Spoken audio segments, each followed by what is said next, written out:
What is good, YouTube? Quinn Wade coming to y'all with that instant basketball analysis on the Analysis Playground. We're going live on there on YouTube exclusively.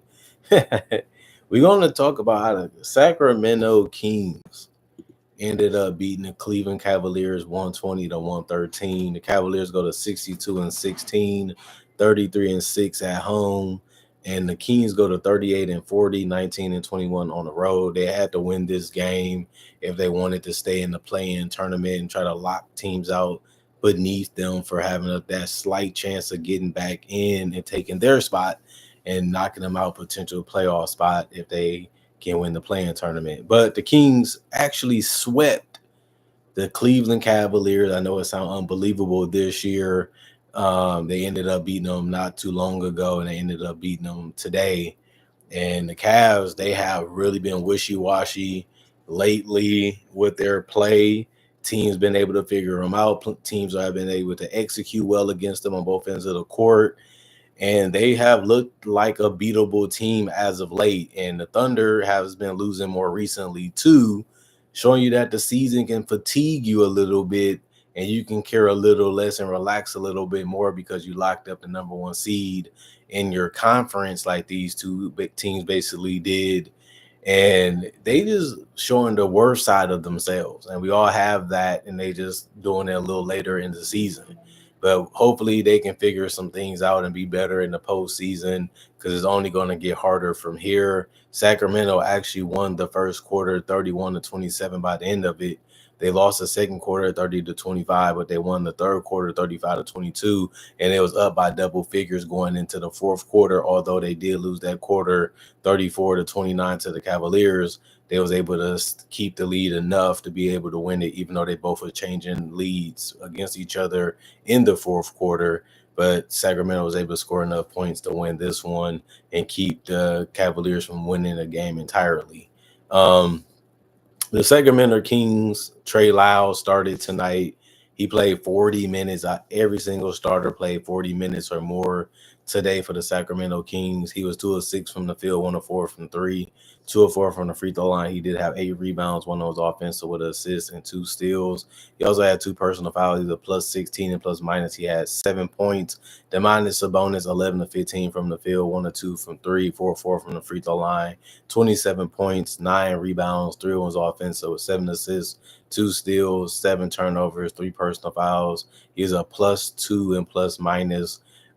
He's going to continue to play well. The only surprise is that he didn't get a double-double tonight because Sabonis usually does that in his sleep, but he did take some good shots, some high percentage looks, and he continued to make throughout the game and play a little defense when he could. DeMar DeRozan hit some big shots in the fourth quarter, especially from 3. He was 2 of 5 from 3. They came in the fourth. I remember that he also just carried them, a little bit in the fourth too. He finished 10 of 18 from the field and 6 of 8 from the free throw line. He also had 7 assists and 4 rebounds and a block, 2 personal fouls. He was a plus 25 and plus minus with 28 points.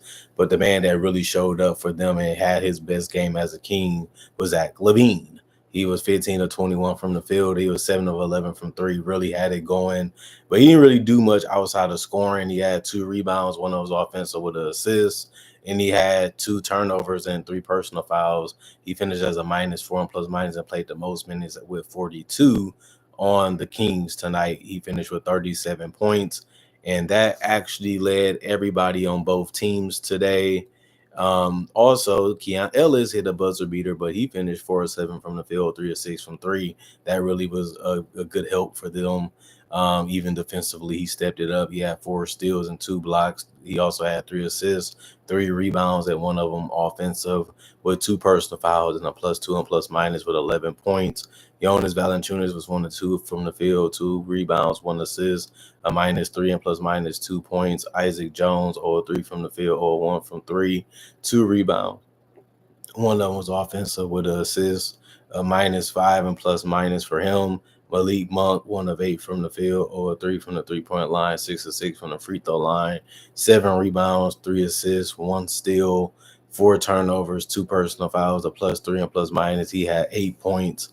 Most of his points came through from the free throw line. He really couldn't score outside of that, but the rebounds really did help. And then Devin Carter was 0-2 from the field, 0-1 from three. He did have 2 rebounds. One of them was offensive with an assist and a steal and a turnover. And the rest of the guys did not play. Coach's decision. 44-82, 53% from the field, 14-33, 42% from three, 18-22, 81% from the free throw line, 39 rebounds, 25 assists, 10 steals, 3 blocks, 14 turnovers, and 14 personal fouls. And then you look at the Cleveland Cavaliers. They held the lead throughout this game. They had some good quarters also, but defensively, they just couldn't hold down the Kings. They couldn't stop them enough, and they also just couldn't get it going long enough to be able to win this game. And they let one slip away from them tonight.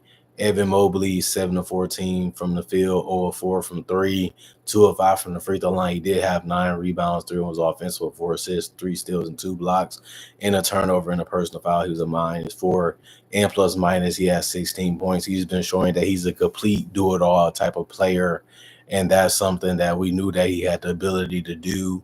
But as he continues to learn how to get control and balance of his body, and he understands how to use that length and speed and athleticism correctly while still being one of the best finishers and scorers in the league, that just means he still has some potential that he didn't reach, is basically what I'm saying.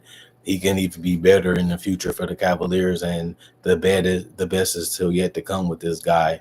Jared Allen was 7-9 from the field, 3-4 from the free throw line. He did get 17 points. He only had 5 rebounds, 2 was offensive with 4 assists. He also had 4 turnovers, 4 personal fouls. He played 31 minutes. He was a -7. And plus minus, Darius Garland, 4-13 from the field. He went 1-7 from three. That hurted the team a lot tonight. 3 boards, 7 assists, and a steal. 3 turnovers. He was a -9 and plus minus. He didn't even finish with double figures tonight. He ended up with 9. Donovan Mitchell, 7-16 from the field, 1-6 from three, 4-7 from the free throw line, 6 rebounds, 1 was offensive, 6 assists, 2 steals, 3 turnovers, 3 personal fouls, a -4 and plus minus, 19 points. Actually was the second highest scorer with that, because Ty Jerome led the team with 20 points. And that just lets you know that it was a tough night for the Cavaliers when Darius Garland and Donovan Mitchell doesn't really shoot the ball that well, especially from three. And then your bigs don't either. Even though they still did enough to be in the game and try and put them in a position to win, they needed a little bit more out of their leaders, especially because they all played good minutes. Max Strus got in double figures with 11. He was 4-6 from the field, 2-4 from three, 1-2 from the free throw line. He did get 6 rebounds, 3 was offensive with 7 assists, 3 personal fouls, and a +6 and plus minus. Dean Wade, 1-2 from the field. It was a 3 that he took. He did finish as a +6 and plus minus with 3 points. DeAndre Hunter continues playing well. He's 4-9 from the field and 3-7 from three. Hit a big one for them when they needed it. He did also have 2 rebounds, 2 steals, 2 blocks, a turnover, and 2 personal fouls. He's a -28 and plus minus with 11 points tonight. He's just good to get him in double figures and get some defensive contributions from him. And that's a big game for him in 22 minutes. That's good. Isaac Okoro, 3 of 3 from the field, 101 from the 3-point line, 2 rebounds, 2 of them was offensive. And that was actually it for his rebounds tonight. 1 assist, 2 steals, 1 turnover, 1 personal foul, a +20 and plus minus with 7 points. And Ty Jerome just had it going, getting to the basket or close to it. 9-13 from the field, 1-4 from three, 1-1 from the free throw line, 4 rebounds, 1 of was offensive, 2 assists, 1 steal, 3 turnovers, a -11 and plus minus. He led the entire team with only 20 points tonight. They still had a team attack, but it wasn't enough to beat the Kings, who's not really known for their defense. And then Sal Miro was 0-3 from the field. It was all threes that he took, 2 rebounds, 1 was offensive, 1 block, 3 personal fouls, a -4 and plus minus. The rest was they shot 46 of 88, which was 52% from the field, but they shot only 10 of 38, 26% from three. that was a big reason why they couldn't stay in the game and couldn't hold off the Kings, because they didn't shoot the three ball good enough as a team, but they also didn't shoot the free throws that good. They was 11 of 19, 57% from the free throw line. They hurt it themselves with those opportunity. 13 offensive rebounds and 39 rebounds total. They tied that, but they also had more assists with 31. They actually had more steals with 11. They had more blocks with 5. They did have more turnovers with 16, and they also fouled more by a little bit against the Sacramento Kings. And the Kings are just happy that they was able to do something that they did before this season, which was being able to beat the Cleveland Cavaliers when it's all said and done. They know they can score with them. They know they can play with them. They know they can have success against them.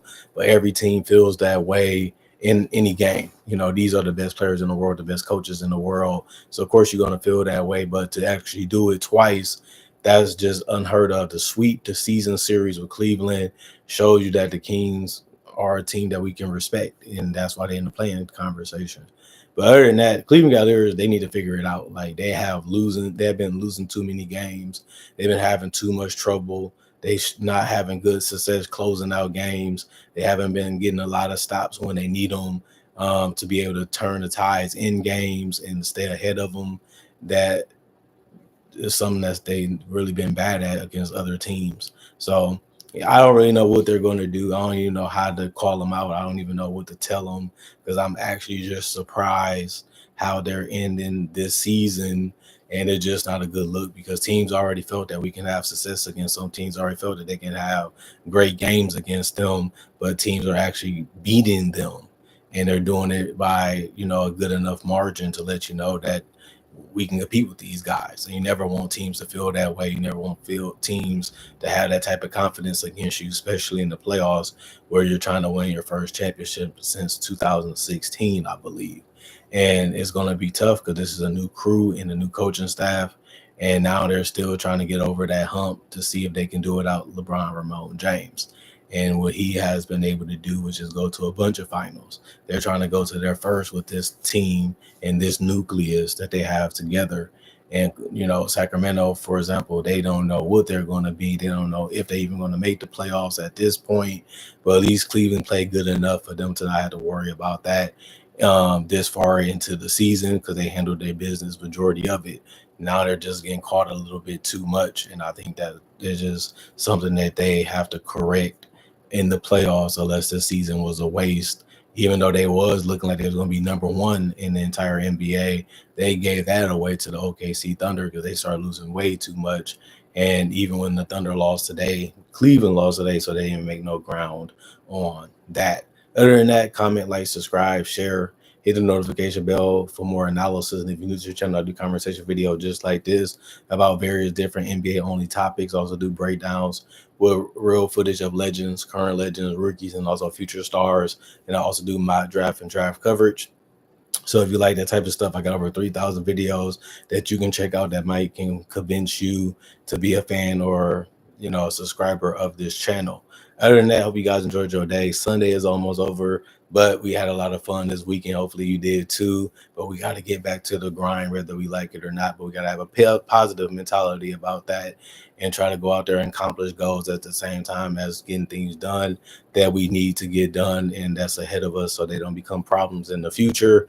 And we just got to stay focused and locked in on what we're trying to accomplish throughout the months, throughout the days, throughout the years that we have and that we're living. And that just makes life a lot better and a little bit more easier to keep up with when we're doing that throughout the weeks and days that we have to be prepared for anything that comes our way. Other than that, my social media is on my channel. If you want to see some other things I like to do besides NBA only content, my emails on my channel. If you don't use my social medias or my comment section to contact me. And other than that, I'm going for now. Y'all stay blessed. Thank y'all for appreciating the content for what it is. Thank y'all for continuing to come back to check out the channel.